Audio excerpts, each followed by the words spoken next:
शिवसेनेचा वाघ आला. सर्वांचं शिवसेनेमध्ये मी स्वागत करतो. आज दिवाळीचा पहिला दिवस आहे.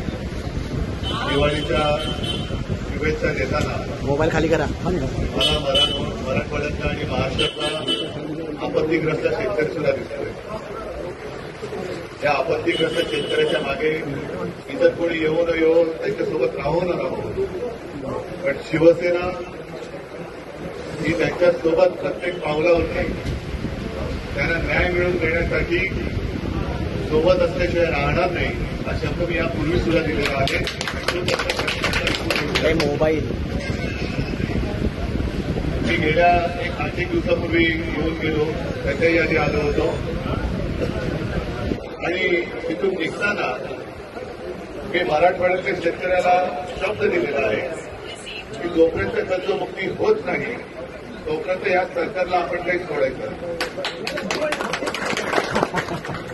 आणि तुम्हाला कल्पना आहे, तुमच्या सगळ्यांच्या ताकदीनं तुम्ही सरकारला सांगितलं होतं, कारण सरकारची अशी फसवाफसवी सुरू आहे. कर्जून गेलेल्या जमिनीला 3-3.5 लाख रुपये पर हेक्टर तरी जाहीर जरूर केले. मी म्हटलं होतं की तुम्ही 3-3.5 लाख पाहिजे दिवाळीनंतर द्या, पण पहिले त्यातले 1 लाख हा दिवाळीपूर्वी माझ्या शेतकऱ्याच्या खात्यामध्ये टाका. त्याच्यानंतर कर्जाचं पुनर्गठन नाही, कर्ज पूर्ण माफ करा, ही आपली मागणी. आता कालच मी एका वृत्तपत्रात पाहिलं, आता एकेकाच्या पॅकेजच्या चिंतड्या उडायला लागलेल्या आहेत. 3-3.5 लाखापैकी जवळपास किती जर इकली म्हणतात तर जेमतेम काही पैसे हातामध्ये येत आहेत. मोबाईल खाली करे मित्रा. नुकसान भरपाई नाही तर मोलमजुरी असं आहे. त्याच्यासाठी आज शेतकरी हवालदिल झाले.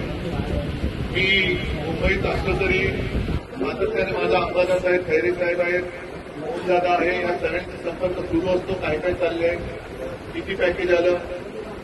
मी जरी दिवाळीनंतर येणार असलो तरी अंबादास, विनोद तुम्ही पण आहात, खैरे साहेब आहेत, राजू तुम्ही आहात, एक काम करायचं आणि त्याच्यात मला तुमची मदत पाहिजे. तुम्ही आता म्हणालच ना दादा की आपलं काम बघा, मला एक काम नक्की तुमच्याकडनं करून पाहिजे की तालुका पातळीवरती आपली पद्धत पाहिजे.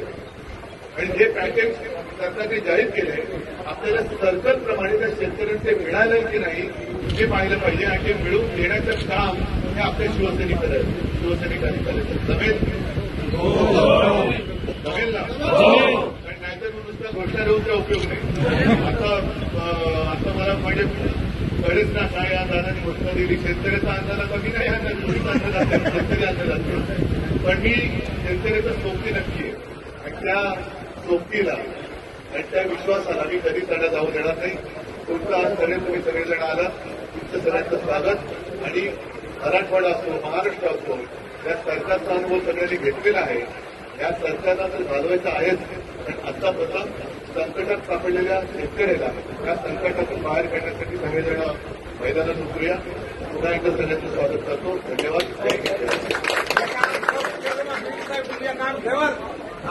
केंद्र सरकार दिली का